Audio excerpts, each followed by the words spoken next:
Hello mga bes! Welcome to my vlog dito sa Japan.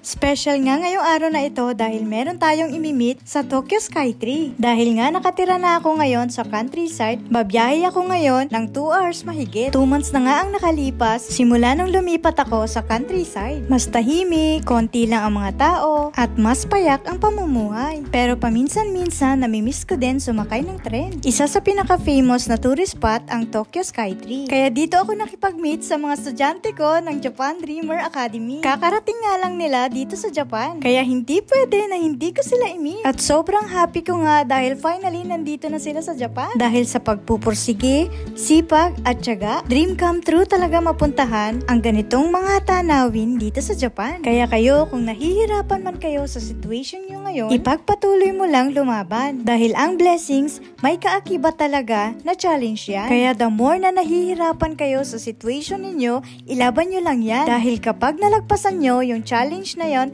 naku, sangkatutak na blessings ang mabibigay sa inyo. At naniniwala ako na merong kanya-kanyang panahon na nakalaan sa atin. Because God's plans is better than ours. Kaya wag kang panghinaan ng loob. Instead, hubugin pa natin ang ating mga sarili para talagang karapat-dapat tayo at makuha natin ang ating mga mitiin sa buhay. Hanggang dito na lang muna. Atane!